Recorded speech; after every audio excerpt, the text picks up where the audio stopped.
The show is about to start. Thank you for your cooperation.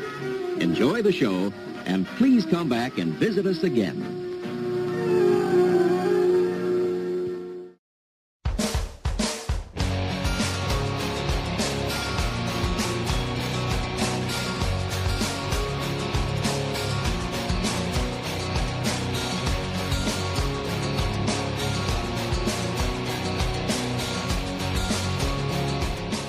All right, everybody, welcome to the 9 Years podcast. Nick Draper here with Stuart Deacons with your weekly hour of AFC Wimbledon audio. It is our 90s themed year on the podcast.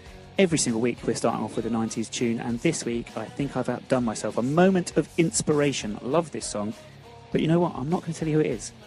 Little challenge for the listeners this week.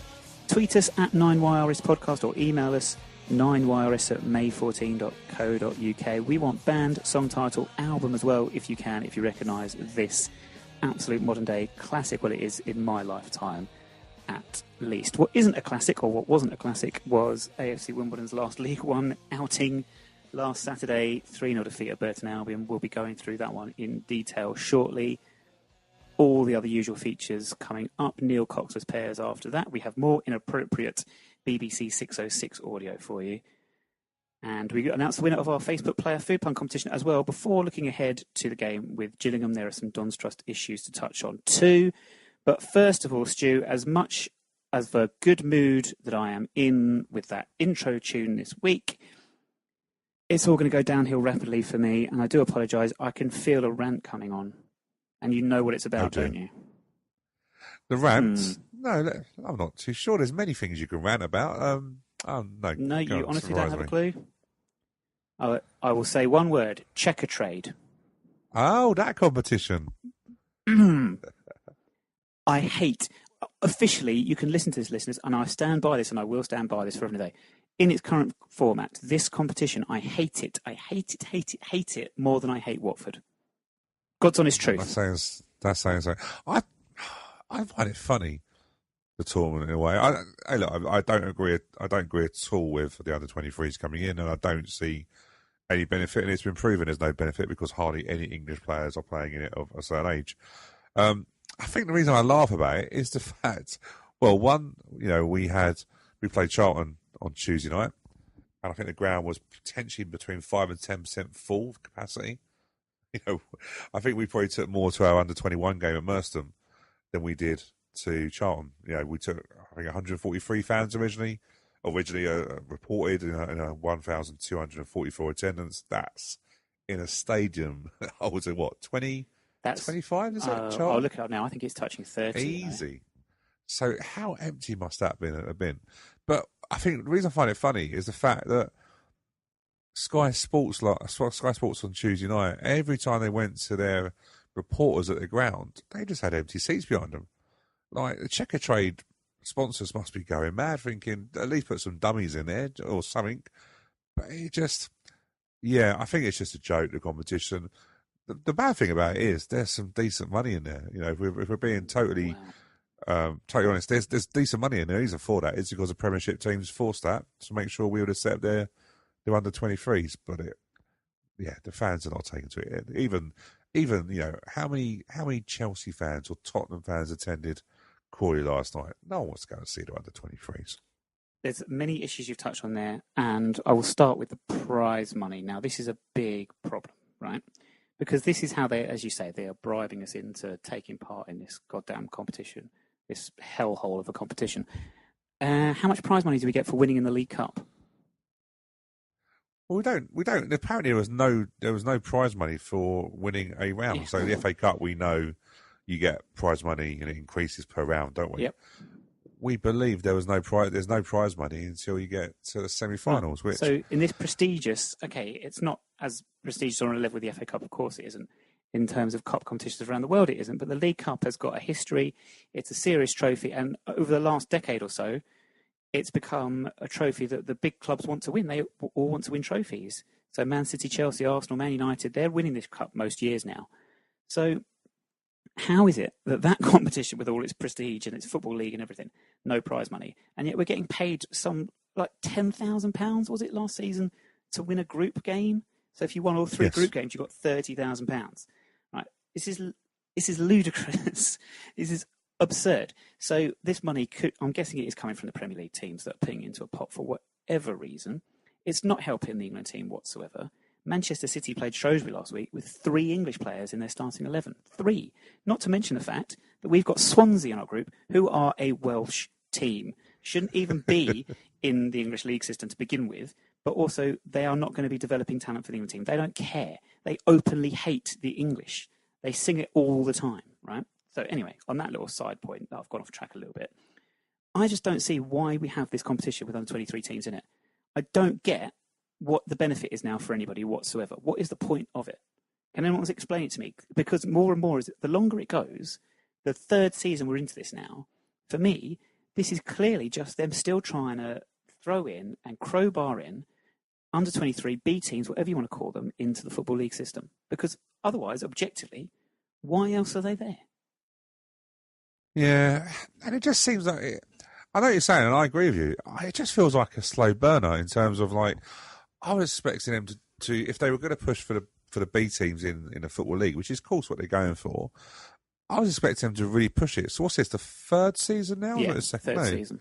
3rd season. So if your objective was to do that, they're taking a long time. These people don't normally hold around. So I'm amazed that they haven't yet proposed that or tried to.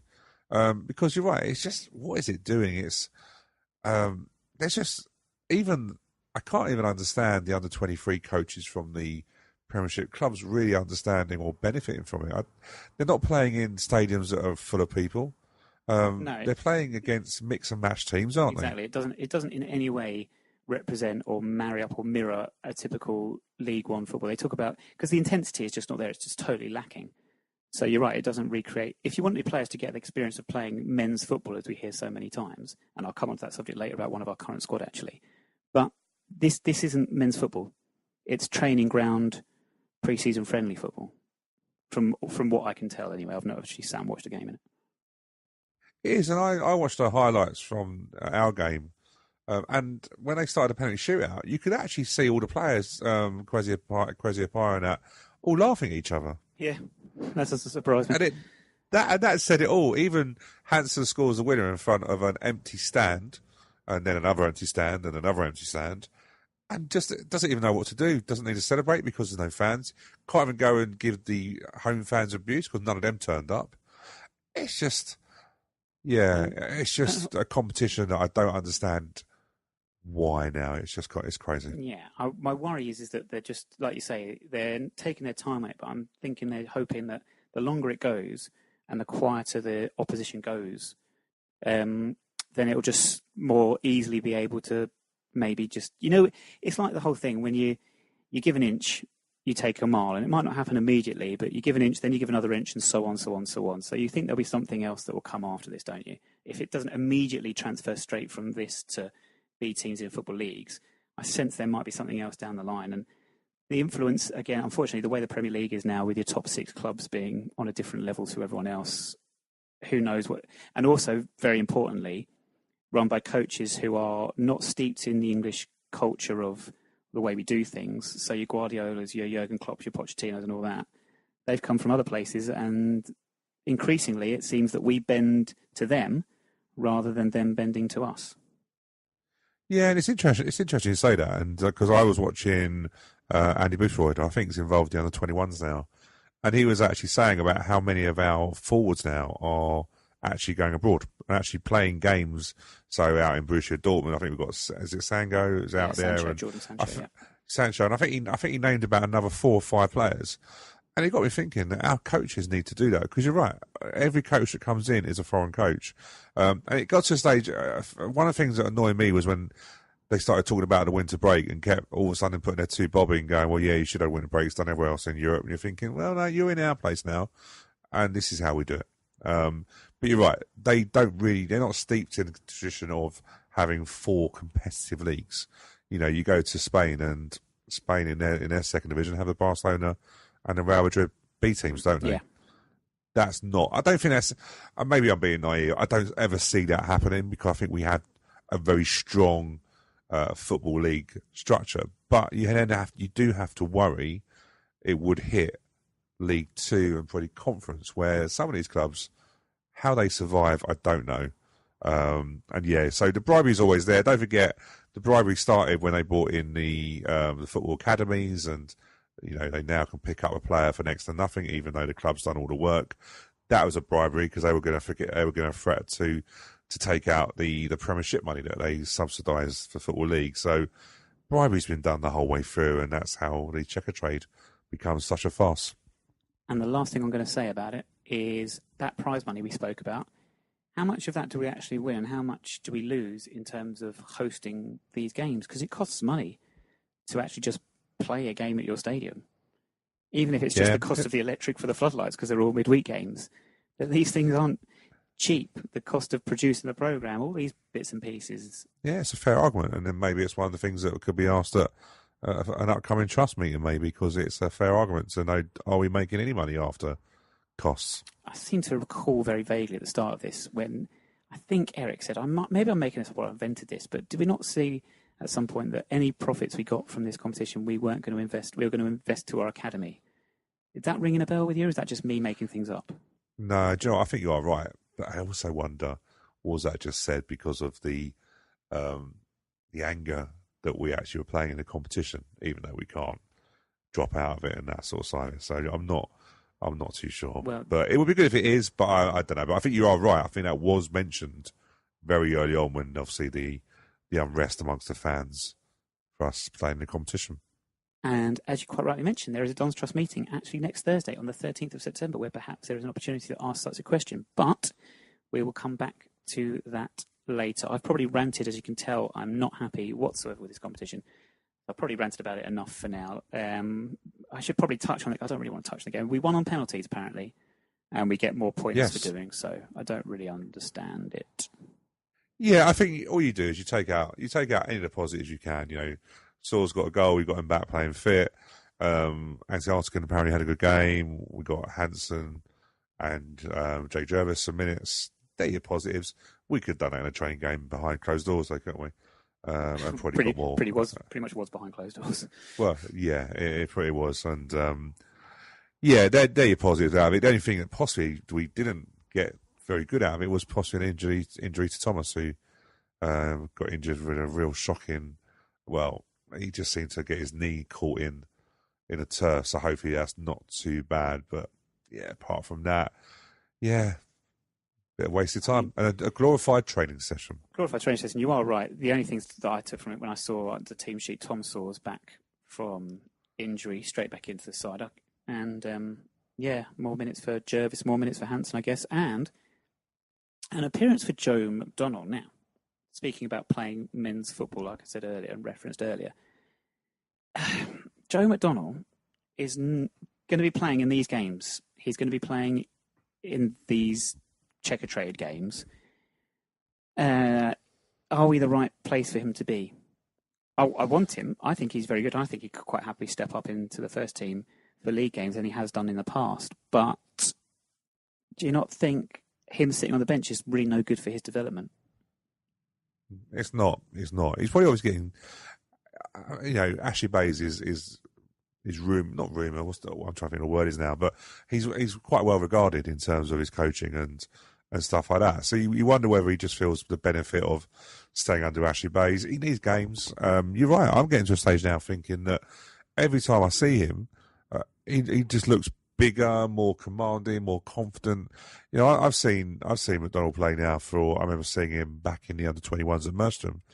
I was always impressed with him. Always very good commanding, made good saves, but at under 21 level, you just don't know whether he can step up. But you're right, when he come in against them that we should not name last season, he had a cracking game, didn't he? And for all accounts, had a decent game last night, made 2 penalty saves. We could argue at the moment, and Ardy does say that there's competition now in terms of Tom King, Joe McDonnell, and the player that I can never pronounce. Nick Zanev, because I always think it sounds like either a spot cream or a tampon. Well, he got a call up, didn't he, for New Zealand recently during the summer. I think they're under 20 or 19s or 21s.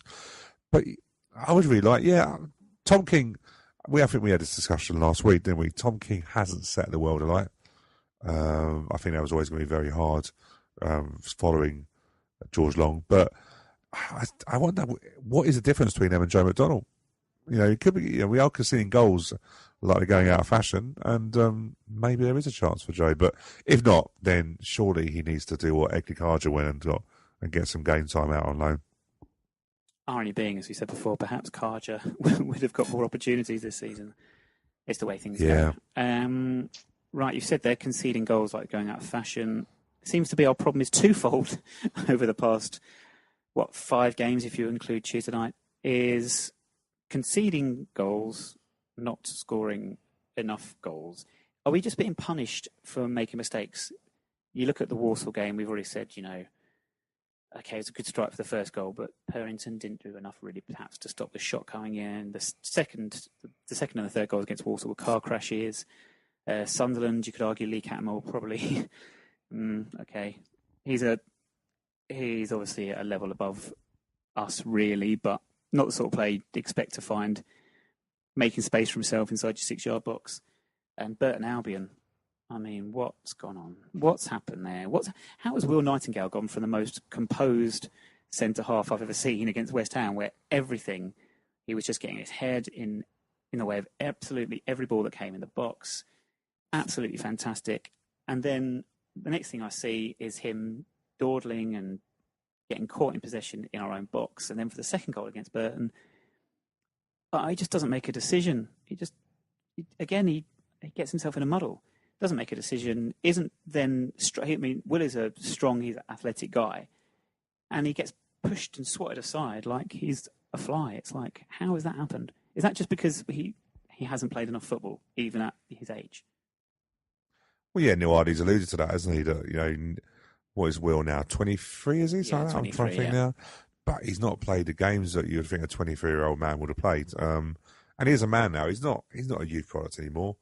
He's a man, isn't he? He's in our first team on merit, but he's making mistakes. And I said a little while ago, it's all right to keep saying that we're creating all the chances and we're unlucky and we should have a penalty against Sunderland and all those sort of things. But if you don't pick up results, it's a result business, and eventually your confidence starts to sip away. And Will looked a person that wasn't confident on Saturday. And he wasn't alone in that.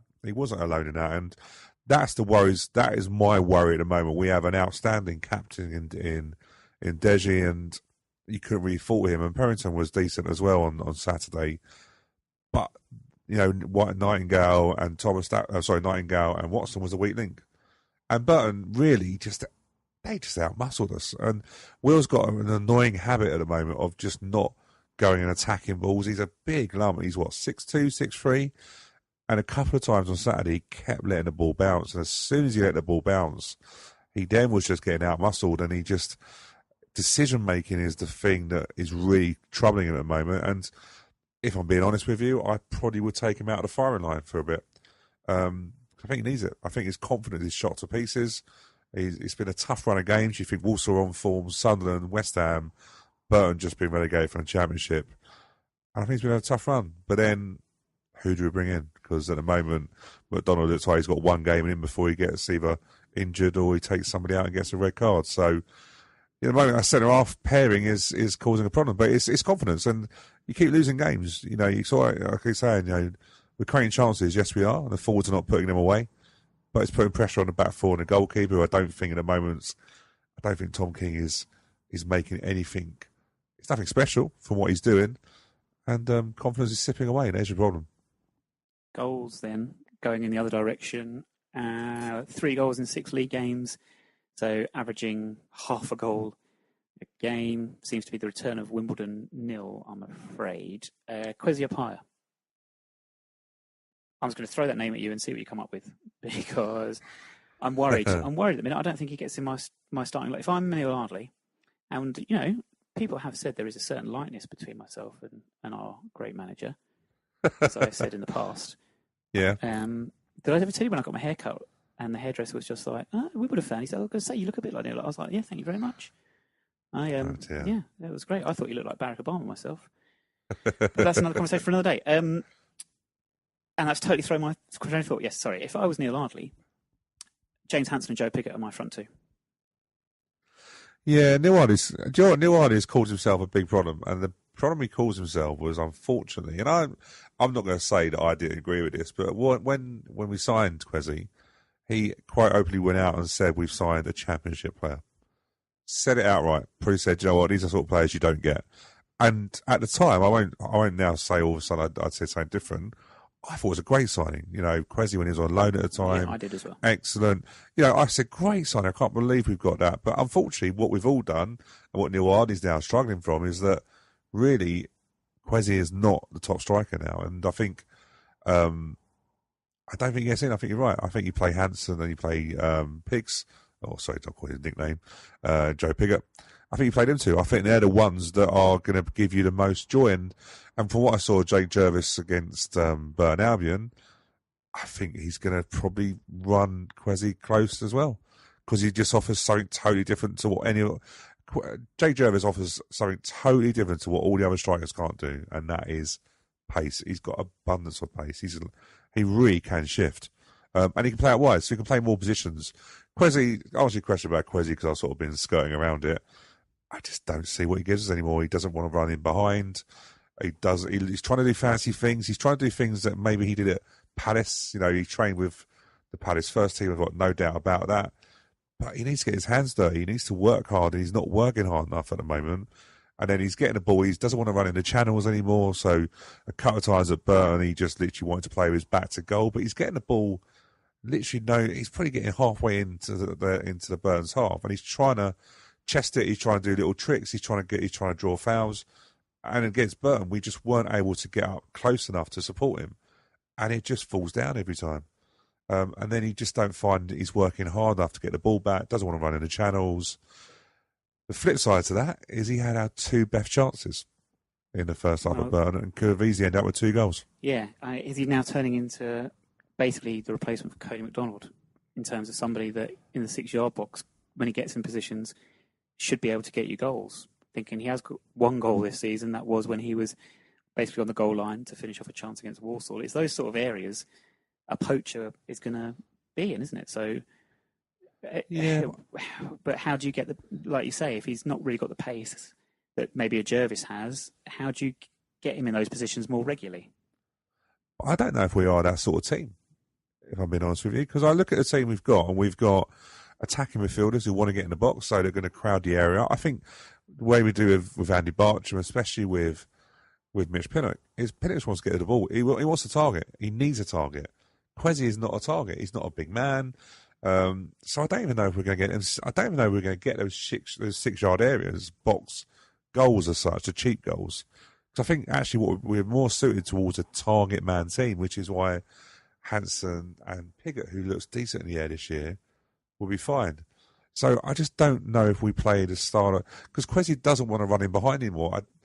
He doesn't run the channels anymore either. I just don't know. He wants everything to feet. He wants to bring people in, but I don't see how we're really bypassing that midfield. What we really want, really, is someone to stretch the game. So run into the channels, turn the defenders around. So then we can get our midfielders like Annie Wordsworth getting into the box and stuff like that. So Quezzy at the moment, I think Neil's caused himself all the problems, because if he drops him now, he technically admits that he made a mistake. I'm fascinated by this, because I was going to ask you about if goals are just the problem with the strikers then, bearing in mind that who scored our goals this season. I mean, ignore Tuesday night. It doesn't count. But before that, Joe Piggott, Quezzy Appiah, and own goal, basically, have been our goals. And then you've just said they're getting midfielders like Anthony Wordsworth. I guess Wagstaff comes into that. Liam Trotter, I guess, comes into that if Tom Sawes comes back in and be the more defensive midfielder. Can they not get into the box then if one of your centre forwards is dropping into their space deeper?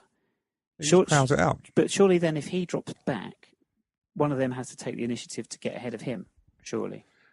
You do, but if you're not confident that your striker's going to hold on to the ball, you don't make the run. That's your problem. So you've really, it's like if you play with, so if you go back to when we played with Bayo, within the Bayo, you knew if you hit Bayo with the ball, he was going to make it stick, and you could probably get a run. So your fullbacks will push on, your winger will make a gamble, you'll gamble with the ball. But with Kwesi, he literally keeps on, he occupies a midfield area, so he makes it a bit congested. What you want sometimes is just that easy ball. So you want your fullback to be able to play into the left-back area or the right-back area of the opposing team just to get yourself out. That was our problem against Burton. We couldn't get out. We weren't, there was too many players who weren't on their game. The tempo was too slow. And then it's not a Kwesi slaughter session, but unfortunately, the ball wasn't sticking. And that is your problem with Kwesi. I just don't think the midfielders we've got will score goals. There's no doubt about that. If you look at Anthony Wordsworth's record for goals, he's very good. Saw's scoring against Charlton on Tuesday night, I don't think it's a major surprise, because I think I've said to you before, he's got a decent shot in his locker. We can never get him into those positions to get the goals. But it does seem strange, doesn't it? You know, one of the things I was trying to get away from being abusive towards Kwesi, is that actually our midfield pairing of Trotter and Saws last year, which was absolutely caned by a lot of fans, potentially looks to be our best midfield pairing this year. We did lose 4 games in a row in the absence of Tom Saws. You say we are a more direct team, like you say. How does his absence affect us, do you reckon?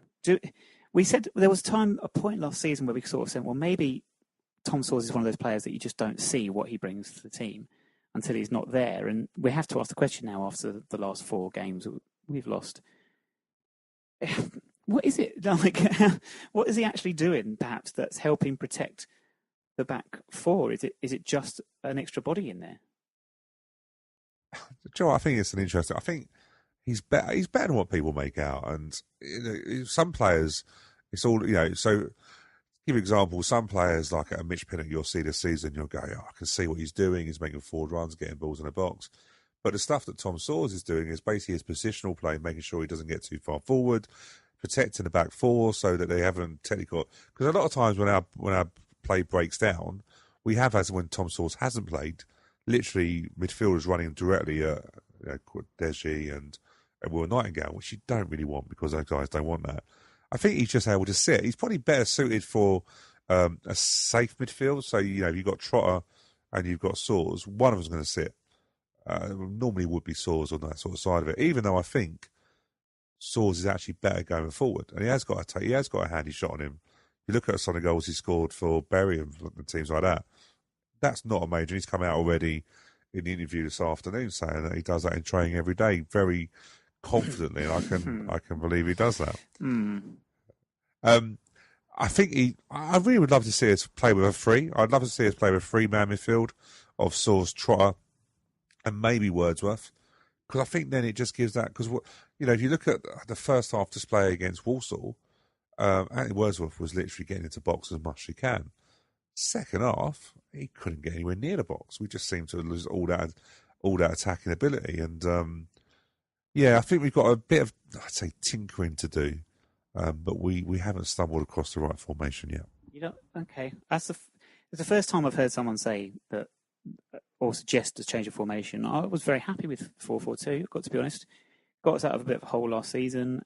Started this season, and is it not consistency? Is that not as much of a part of anything as anything else? Consistency of formation, consistency of team selection, which we just haven't had. Neil has a bit of a phobia about players playing Saturday, Tuesday too often. Even at this early stage of the season, he really doesn't want to have to do like consecutive same 11s. But will that not help us out, surely, if we just get into that pattern of knowing who you're playing with, knowing your roles, and shutting your mouth? Knowing what job you have to do. I think we're making too many changes. I agree with you. I think we're making potentially sometimes 4, 5, 6 changes. We know we can rotate the fullbacks. We know we can knock a centre half in. We know we can not change around midfield. We know we can change the forwards. But it does feel a little bit too much, if I'm being honest with you. The only reason I say about the formation is because now you've got Jake Jervis. You technically have got someone who can play a 4-3-3 because you now can play Jervis out wide because he can be a winger and he'll join in. So I like the 4-4-2, but I also just don't think we get enough out of the midfielders, and with Wordsworth in a 2, I worry. But it also helps to have different formations up your sleeve, because otherwise we are becoming a little bit predictable. And is that the reason why we're losing games? Because Burton worked us out quite easily. And at the moment, sometimes it obviously isn't working. We've only won that one league game, which is against Fleetwood, and that was first game of the season. So we all know that can sometimes be a little bit of a red herring in terms of how your season's going to go. But I think we could. I think we have to do, or a red cod in that instance. Oh dear. But we've got to do something, because I've said to you a couple of times, confidence, once it starts seeping away, we now are literally on the edge of the relegation zone. And I know it's only six games in, is it? Yeah. But you don't want to be too close to that, because all of a sudden, I know we're not all, not all teams can do a Plymouth and, stay rock bottom for ages and then all of a sudden do a, championship form and get into the playoffs potentially. So we've got to do something, and maybe that is, changing formation, but definitely trying to keep a stable team, because at the moment we keep making changes after changes after changes. You discussed the League One table there and our position in it. Elsewhere in League One this weekend, just gone. Well, last week we picked out our games that we were looking out for last week were Portsmouth versus Plymouth in that big derby game. Yes. Oh, my word. Yeah. In which Portsmouth hammered them 3-0 to keep up their good start to the season. I went for Shrewsbury Bristol Rovers, a 1-1 draw, which helps out neither side, really. It's strange. Plymouth, Shrewsbury, Bristol Rovers, all struggling at the start of this season, and the only one there that anyone mentioned from this here podcast about struggling was Shrewsbury and yourself, who thinks they were going to fall into League Two at the end of it. And at the minute, they look in trouble. Even at this early stage, but sometimes you get signals from clubs, and they're not good ones at the moment.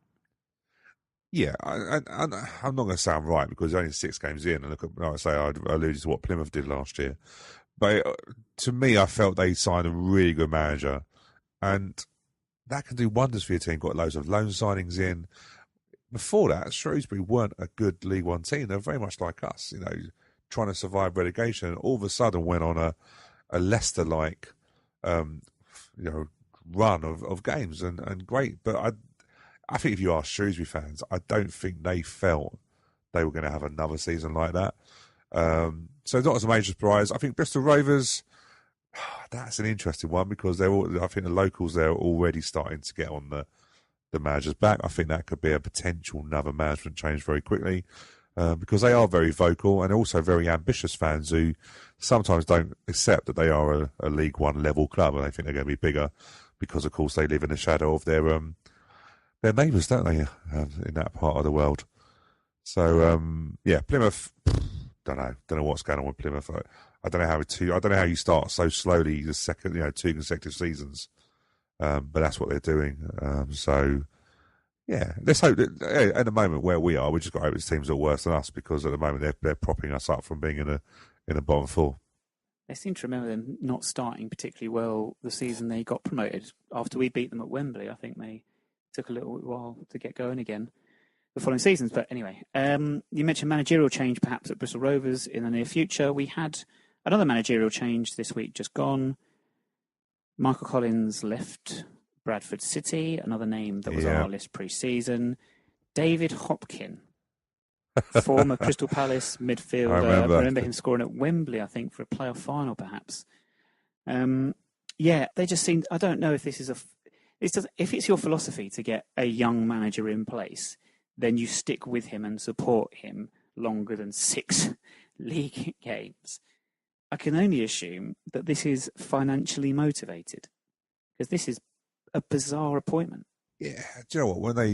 When they brought Michael Collins in, I think he was one of my ones that I thought could have got sacked early on. Not that you ever take any joy in that, but it just seemed really weird. They in the summer, Bradford appeared to be losing out for every target they went for, even though they were saying that they decided to go in a different direction. And in the end, they promoted Michael Collins up from their academy. What's annoying about that is you've bought probably an academy coach that's learning their trade, doing very, very well, brought him into the first team, and within 6 games, you've deemed he's not good enough. That's not good. That's not good for a young manager. You've got to stick by your manager, I feel. Sometimes I wish there was sort of like transfer windows like we have, where you just can't get rid of a manager, because I think they're just so easily just shipped out when it's not happening. And Bradford, we know, big club, big support, big ambitions as well. And they're going through a transition period. So there's no doubt that the locals have got him sacked. David Hopkins coming in, I'm not too sure of his... wasn't he up in Scotland, from my understanding? Possibly. I think I see that. But yeah, I think there's so many big clubs. I just said about Bristol Rovers. There's so many big clubs and their fans.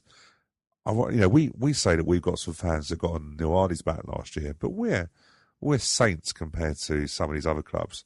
I'm not being funny, but the run that Neil Hardy had last year, if that had been at Bradford, he would not have survived. No doubt whatsoever. So, I think we're a bit more understanding. We're not as bad as we think we are, but I think the Bradford job, I can see them going through a couple of managers this year, because I don't see David Hopkins being the answer that they need. I did have Bradford to finish in the bottom 4 come the end of the season. Did you really? I did. That was my bold. Wow. That was my second bold prediction after I predicted Burton were going to go back up automatically. I stand by that. Look, any team that can beat us 3-0, they must be some team, hey? Of course. Bradford. Yeah, I do worry about them at this current stage, but they should have enough quality. They should have enough quality in that squad with some of the players they've got in there. I think Jack Payne certainly should be enough in there. We shall see. I mean, we've said all this. We've done all this. I mean, it is 6 games into the season. It's basically a form guide at the moment. That's all the league table is, 6 games. I mean, we do tend to put a bit too much stock in the early league tables, don't we? Because, I mean, a run of 6 games, if you were to take the run of 6 games between your 26th league game of the season and your 32nd league game of the season, no one's going to judge your overall position on those 6 games, are they? So... No, I agree with that. I suppose you look at our point of view, we're coming up, if you count the cup games, the game against Gingham on Saturday brings us up to 10 games. So it gives you a little bit of an idea of how your season's going to go. That's why, I'm a little bit more concerned. After Fleetwood, I was really, really hopeful. I'm now just starting to think we've got a really good squad. I just don't think we know what to do with it. Right, unfortunately, Kirsty Gallagher was absent from 606 this past week. Very, very disappointing. However, her replacement, I think she was actually standing in for Jason Mohammed, sadly.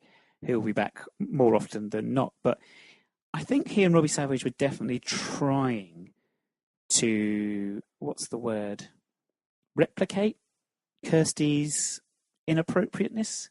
Have a listen to this. Yes, a very good evening to you. Robbie Savage and Jason Mohammed reunited. Get ready for some fireworks on your radio tonight. I'm looking forward to a bit of this. Oh, wow. Jason, and I've got a text for you here of Chris Sutton. Well, listen, you tell Sutton to text me directly or come on the radio. Craig, listen, my mate who sits in the pub all afternoon, he can come on the radio. He can do that from his stool in the pub having 6 pints. We'll do some texts, and then what we'll do is we'll do James just after the news. So James is coming. Do you think it's only a question of time before Brendan Rodgers comes? Who's texted you? Somebody's texted you. I've got Lucy sitting next to me. Lucy, have I been on my phone? No, she's shaking her head. Jay, honestly, I just think, because when I've said a player, you've no. So I think it's something to do like a rabbit or a rabbit? A bird. I don't know. Has anyone seen a rabbit? Robin's on the line. People have rabbits in Chelsea. I suppose it depends how big the borough is and how much tunnelling's been done. But oh my goodness! Anyway, guys, what has happened? What has happened? Roger Mitchell, and for the big question of the day, have you ever seen a rabbit in Leeds at 3:00 in the afternoon? Have I ever seen I've seen a fox. I can't remember. Fox in the box. See, I'm not sure if we've jumped the shark this week with that one, to be honest. I think you've got to be in a certain headspace for a lot of what was going on there, but it was fairly dodgy ground. Speaking of dodgy ground, Stu, it's time for your favourite time of the week. Oh, blimey, that was a very camp reaction there. What do you think is going to happen? What do you normally consider your favourite time of the week? Well, I was really disappointed that Kirsty Gallagher's not on 606. I think she's a great addition, and it's quite a shame that she's not. Well, I think you're right. She was only standing in for the other guy that was on there. I don't really listen to 606, I'll be truthful, because I can't stand Robbie Savage. Can you not? His voice goes right through me. I see. Fair enough. It's just that yeah, it just goes right through me a little bit. And normally I'm too depressed after us losing a game to actually listen to anything about football. But yeah, no, I'm guessing we're going to talk about, this is going to be our competition time, or my competition Your time. competition in the Cockless time. Pairs. Yes, Neil Cox's pairs indeed. And this week, Stu, I've gone for players that have played for both Gillingham and Wimbledon, and it was hard to find many of these. Okay. So let's start with midfielder who is a big fan of big car parks. Oh, that would be, I've got his, oh wow, it's just gone out of my, Stephen Gregory. Stephen Gregory, well done. And the second part, the singer of hit songs such as Stay and Shut Up and Drive. Hit songs that stay. Stephen. Oh. There are much more famous songs for this artist, but I'm trying to make it a little bit more difficult. Yeah, well, you've succeeded. She did Ponder Replay. Stay. No, I can't feel it is. I'm gonna kick myself, I think, when you tell me, but I'll say stay. No. No, Stephen Gregory. Yeah, I've done that in my head. I can't think. Really? Yeah. Stephen Gregory, New Kids on the Block? No, Stephen Gregoriana. You know, that little-known solo artist, Rihanna. Yeah, but you're right. She has got better songs than that.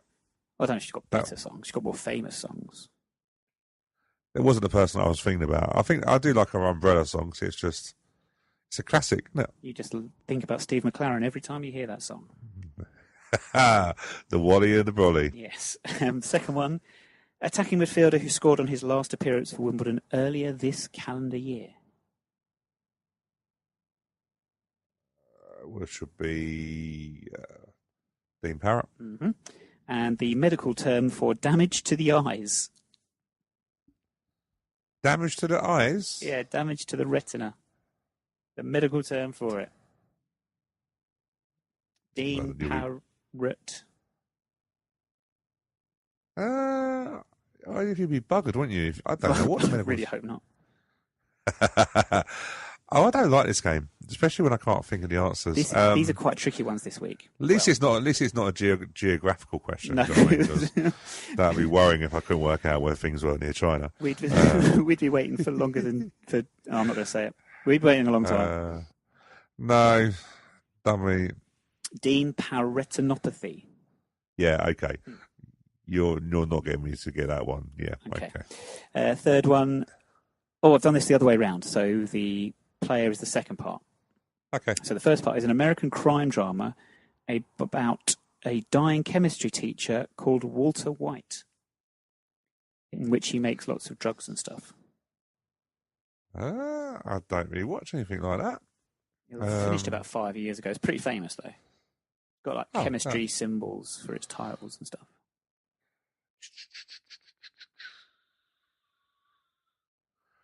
I'm trying to think. There is one that I know that our good friends on our website that we go on talk about. I can't think of it. That doesn't sound dodgy at all.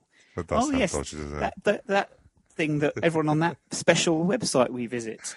Yeah, the special one. Special people. Can we stop now, please? Besides, I thought I was the only one on that site. I can't think. I think I watched it and I got a bit bored of it. I can't think what the title is. Yeah, so did I, to be honest with you. But, okay, well, the player. Let's go for the player. He scored a penalty at Wembley for us. And played for both teams. Yeah. He scored a penalty at Wembley, which would have been... Oh, yeah, of course. How can I forget that Mr. Akinfenwa played for both teams? Crikey, he did indeed. Weird. So it's Adebayo Akinfenwa is the second half. Yeah. Are you going to be able to make it work? Unlikely. You're going to kick yourself because when you hear it, you're going to go, oh, yeah, of course. Okay. I think I'm going to, if it's the thing that I'm thinking about, I can't think what the name was at all. But... If it's the thing that I'm thinking about, I can't remember. It is Breaking Adebayo Akinfenwa. Damn, it was that as well. I'm well impressed that I've got that out, so to speak, in one go. Breaking Adebayo Akinfenwa. I like that one. I know that our friend Darren is going to be absolutely laughing his head off now because I think he gets it most of these every week. I'm not sure if he'll be laughing or if he'll actually be angry, angrily punching. I think angrily just laugh and also laughing at the same time, just thinking it don't surprise me that he didn't get that. Because I think he does like his Breaking Bad as well. I do apologise for being, for not getting that one. No. Final one is the wrestling one, which you won't get. Again, I've done this in reverse, so the wrestling clue comes first and then it's the player. So the first one is a very famous wrestler who is married to the better looking of the Bella twins. He won the world title at WrestleMania 30 in New Orleans. Hulk Hogan? Hulk Hogan is not married to a Bella twin. Let's not have that mental image. The second half is, I should probably tell you, shouldn't I? That's Daniel Bryan, Stu, okay? Okay. And then the second half is right-sided defender / midfielder now at Colchester. That is Ryan Jackson. So therefore, altogether, it is Daniel Bryan Jackson. Very good. And I have to say, as we're finishing this off, Jacko's scoring quite a lot of goals this year. What, from brushstrokes? I thought No. Is he still alive? I don't want this to be another. What was that painter guy, Bob Ross, or whatever his name was? We don't want another one of those situations. Let me just Google this one. What's his name? Carl something? Pass. All I know is that the other day I was watching the excellent highlights on Quest. I say that with jest. Watching the excellent highlights with on Quest TV, and Colchester goals come up, and my missus was like, "Oh, that Ryan Jackson used to play for us," and then looked and went, He's just so different. He's turned into a man. He wasn't really anything other than a man beforehand. Has he transitioned? He just looks like he's grown up a little bit and looks totally different. But scoring goals for Colchester, looking like doing really well. And not that I don't think we would have persevered with him. So there's no point saying we should get hold of him. But he's sort of now, he's quite, I think, now an established League Two defender. And what I see, could probably play one level up easily. Jacko in brushstrokes was played by Carl Howman, who is 64, and he's still alive, everybody. Happy Days. Happy Days? No, he wasn't in Happy Days. He was in brushstrokes. And EastEnders. Right. Everyone's in EastEnders. Yeah. Even you were in EastEnders at one point, I seem to think. You're one of those brothers. Walked into that one. There we go. Well, yes, of course. How was it? Well, you could have driven on set, I suppose. Right. Facebook player food pun competition. Let's just announce the winner of this. So we rounded it down. We selected 4, and then we put those 4 into 2 semi-finals, and then finally a final, obviously. That's how these things work on Facebook. So semi-final 1 was between Joe Pigot's in Blankets, submitted by Richard Lonsdale. He went up against Egli Karjan Roly. It's still making me laugh a week later. That was submitted by Anne-Marie Godfrey, and Joe Pigot won that one, 72% to 28%. Yeah, so he got into landslide. The final. It was a landslide. He got into the final. He played the winner of semi-final number 2, which was Savaloivind Leonhardsson, which was Marco Cura's submission, against Marcus Cuscale, my personal favourite, which was submitted by Joey Fisher. And Marcus Cuscale prevailed 61% to 39%. Therefore, the final came down to Joe Pigot's in Blankets against Marcus Cuscale. Have you seen the results, Stu? No, I haven't. I can't wait to hear. The only problem with revealing a result when it's only 2 people in the 2 options in the vote is that once you tell your percentage of one, it gives it away. It sort of diminishes the tension a little bit. Yeah. So Joe Pigot's in Blankets, Stu, got 49%. Oh, so it didn't win then. Marcus Cuscale, 51%. It could not have been tighter. Which is not the first time I've said that. It's like it won by like a little bit of a grain, isn't it, or something? Some small margin. Won by a grain. Smoothly won by a grain. There was nothing in it. There was nothing in it except for 2%, obviously. Joey Fisher was that person who submitted Marcus Cuscale. Congratulations, Joey. We shall buy you a programme at a game of your choice. So I shall get in touch with you via Facebook very shortly. Let us know what game you would like a programme from. It can be home or away. Checkatrade Trophy games do not count. Yeah, and we can hand deliver it and you can get to meet us, which of course is a real disadvantage to that offer. We have to meet a listener. Fuck that. I ain't doing that. Gillingham away on Saturday. Should I do that first? No, because I want to ask you about very quickly away games. Burton Albion, they didn't open the terrace. Oh yeah, yeah. I wasn't impressed with that. Not that I was going to stand up, because I'm too old to stand up. But I'm not impressed with this. What's happening at games now? A lot of clubs are doing this, where they are not opening up the terracing, then putting them in the seats. Of course, they can charge extra because it's a seat. Burton did rattle my cage because they opened up 2 sides for their fans for terracing on cheaper tickets. I just didn't see. They had enough stewards there. They could have opened up behind a goal. And there was a few choice words for a few fans to their stewards about that as well. And not that I want fans moaning at stewards, but I did agree with them. I thought it was a shocking decision. The problem I have with that, not the problem I have with that, but in fairness, they did advertise this well in advance, in fairness. So anyone arriving at the game would have had plenty of notice that was going to be the case. I'm not saying it makes it right, of course, because some ticket prices would have increased, as you say, exponentially. Maybe not exponentially, but quite significant, especially for under 18s and what have you. So I just wonder, how far in advance were we made aware, and does our club have any say in it? Perhaps this is another thing that we should put forward to this Don's Trust meeting on the 13th of September about that, because I would be interested, because what do they gauge it on, how many fans you're going to take to Burton Albion, a ground that we've not been at for a few seasons, on a Saturday fairly early into the football season? It's always going to be a fairly decent turnout, I think, so perhaps they would not have the full facts. I just don't see. There's only if there was only so many stewards, then I would sort of go, there's an issue. But I still feel if you have a football ground and you are opening up a terrace for your home fans, then you really should make sure that there's a terrace in for. Don't get me wrong. If we're going to go to a midweek game and it's obvious we're only going to take 100 fans, but why can't they, for argument's sake, if they're not going to open a terrace in, which is a cheaper price, why can't they say, okay, we're going to open up the seats, but actually what we're doing, because we're not giving you a terrace at a cheaper price, we'll charge you just the price of the terracing. Yeah, that would be fair. I know why they won't. I know why they won't, because let's be honest with you, they want to make them more money. But it does bug me a little bit. Well, I would say to you, the funniest thing I did see on Saturday, and it brought me back to a time when we played at Crewe Alexander, and when it was quiet. We obviously brought more fans than what they obviously were told. And what you had the classic one of when you walk in, no one tells you to sit in your seats. You go and sit where you want. And then at 5 to 3, you have a group of 5 people who then moan like hell that they must sit in the seat that they have on their ticket. Which then it kept me amused for the first 10 minutes, because we were getting overrun by Burton on the pitch, so I didn't bother watching that. But then what you had was people going, well, okay, I'll move out of this seat, but then he's sitting in my seat. And then that person says the stewards had almighty hell with it. And they had themselves to blame, because what he should have said to the gentleman who was trying to get his family into the seats that were on his ticket was, sit where you want. You're not sitting in your seat today. Don't know why you always get one that thinks they should sit in their seat. Yeah, a bit of common sense there, I have to be honest. But it was fun. It was fun. And then, of course, you had all the piss a lot of that. I think we can mention them, who were just coming in from the pub, and they were just had to sit in the front row.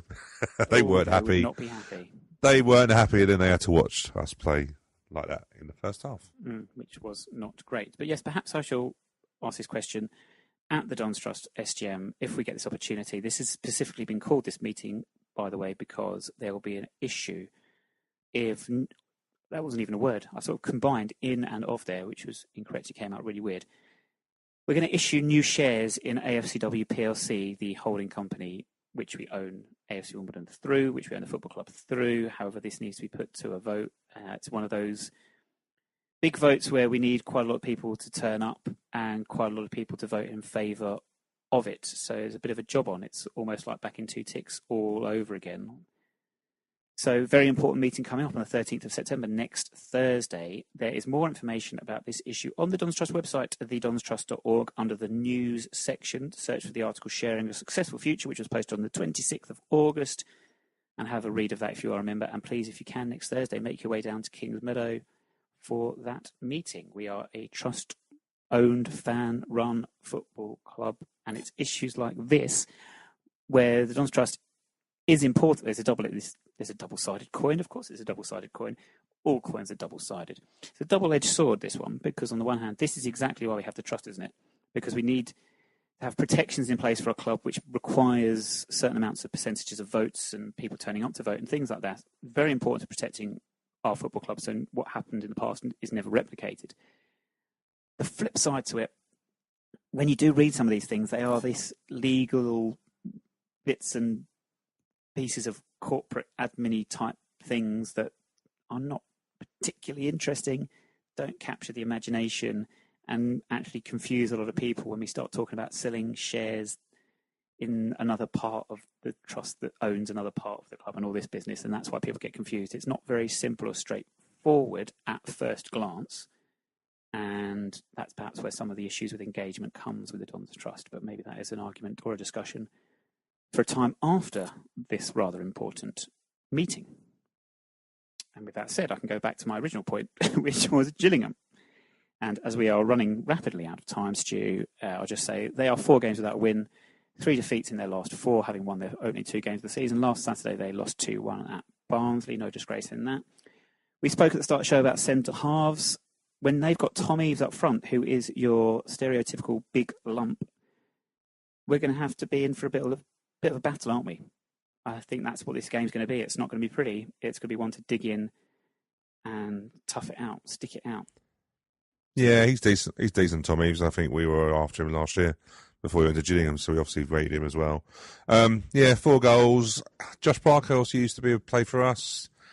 I don't think he's great, if I'm being honest with you. I did notice that Barry Fuller played his first 90 minutes last week, so that could be an interesting battle between him and potentially Andy Bartram, couldn't it? On Saturday, that'd be an interesting battle. Wonder if Barry takes him out early, or if he uses his knowledge from training. But who's taller? I don't know. We'll soon find out. But yeah, obviously Dean Parrott's out injured for them, so unfortunately he picks up an injury early on. Who's injured? Dean Parrott. Walked straight into that one as well. You got me at that. You've been trying for so many seasons as well, so I'll give you that. I think there'll be goals. We desperately need not to lose. I think we need to come away and pick something up from Gillingham. But yeah, I'm sure we'll take a healthy attendance.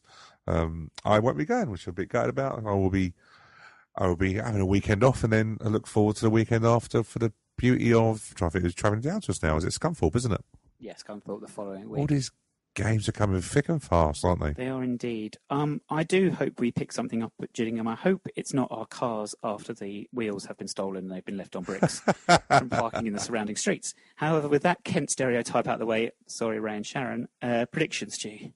I'm going to go for a 2-2 draw. Oh, I went for 1-1 because we don't really score goals. And also, do you know what? It's been 2-2. The last 3 times we've been to Gillingham, it's finished 2-2. Yeah, there's always goals, isn't there? So I don't think that will change from you watch now. Everyone go and just see a 0-0 boring draw now instead of that. But actually, would that be the worst thing in the world? We saw a 0-0 draw. Just stop the rot from us. 20 quid it would be. Well, yeah, just stop the rot from us conceding goals. But we've got to do something. We can't. A defeat would be a really difficult one to then get and recover, because it probably would mean we're going to the bottom 4, and nobody wants to do that too early on in the season. Other game in League One that's taken your attention by chance? Yeah, there was a few. I did do my research this time, so... You've done very well so far this season with this, I must say. I know. Another derby for... I can't believe it. Plymouth have got another derby coming up this weekend. No, they don't. Away at Bristol Rovers. Torquay or Exeter, that's it. That is it. That's but all. Torquay are now in the Conference South. Oh, no, sad, isn't it? And... yeah, we'll say Exeter can't even build a ground properly. Have you seen their ground? Yeah, they don't have the space. They don't have the space in that corner. They knocked it down. Everyone told them they've got to put it back up again, because it just seems like now they're playing on sort of like a building site. So how can they possibly have a derby with a team that doesn't have a proper ground? I'm saying nothing to that point. So another derby for Plymouth at Bristol Rovers. If you're thinking Plymouth are going to get away from this bottom of the table and start getting some points, probably not a bad time to be going to Bristol Rovers. So that's one for me. Nothing else really. Doncaster, I just put Doncaster home to Luton just because Doncaster are doing quite well at the moment after their draw against Peterborough on the weekend, and Luton not doing that great. But then they do have Mr. James Shader is back in between the sticks. What do you mean not doing that great? Like they're unbeaten in 3. Yeah, but as you just said, it's 4 minutes. They're not very good. They drew at Wickham. They're not very good. They drew at Wickham last week, didn't they? And that was only because Mr. Shea saved a penalty.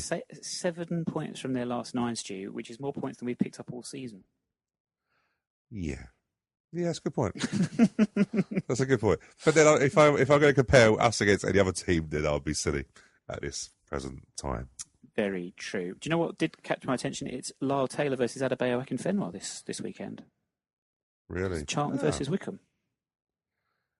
Yeah, well, it'd be nice to see Charlton take this competition seriously because they didn't really against us on Tuesday night. I think it's more likely they're going to take the league game more seriously. Yes, they will. Well, bearing in mind that I will tell you a story because I find it quite funny. I did try and see if Lyle was, I didn't want to pay if I was going to go to Charlton, so I did message Lyle and say, any Charlton tickets? And all I got was, are we playing you? Are we? Where? When? He knew nothing about it. That shows you how serious Charlton took the competition. Quite right. Do you know, Stu, at a guess, how many miles do you think it is between Plymouth and Bristol Rovers for this local derby that you've just said they've got? It's probably, but Plymouth's out in the middle of nowhere, isn't it? So everyone's a derby to them anyway on that south coast. 100 mile? South coast? Well, it's quite south, isn't it? Oh, okay. 129 miles. Take you just over 2 hours. But for them, that's quite a local derby for Plymouth. That's quite close. Anyone who's been to Plymouth or anywhere down that part of the world, that's pretty close. As long as you're behind a tractor. Right. I'm speechless by that. That's pretty much it. That's our time. Thank you very much, Stu, for that this week. No problem. Updates from Gillingham. Yes, I am venturing, as it stands, I am venturing down to Priestfield, the holiest of stadiums. See what I did there? Yeah, I see that. Yeah. So updates will be on our social media at 9YRS Podcast on Twitter. AFC Women of Business Club this week are going cockfighting with former Manchester City striker Paul Dickov. And we'll be back next Thursday, in fact, with a look at that Gillingham game and who knows what else. We need another competition. I might put a competition on Facebook, see what we can come up with. Suggestions are welcome, of course, at the usual channels at 9YRS Podcast. Stu, you're down to be on Lost Sport this Sunday, I believe. I am. I'm looking forward to our good friend Aaron's on holiday at the moment in Dubai, I believe. So, jammy person he is. And I'll be meeting, I just forgot the person's name of who I'm going to be meeting at Lost Sport Radio. You've left me in a dilemma now, Stu. Do I edit this bit out or do I leave it in to stitch you up? No, just stitch me up. I do apologise. It's Jake. It is indeed isn't Jake. it? Jake Watson, yes. Yes, I'm looking forward to meeting him. And I'll be on Lost Sport Radio on Sunday. Yeah, really good guy, Jake. Enjoyed presenting with him so far this season. So tune in if you can, lovesportradio.com on Sunday. Other than that, Alexa Bliss. Oh, Alexa Bliss. My word, Alexa Bliss. Bag first, milk last, and we will speak to you again next week.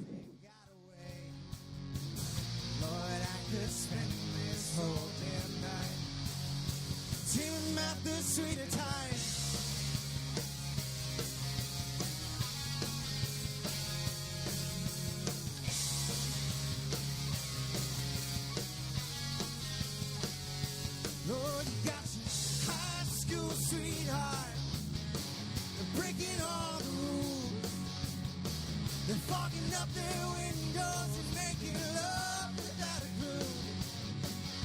Or they just pack their bags.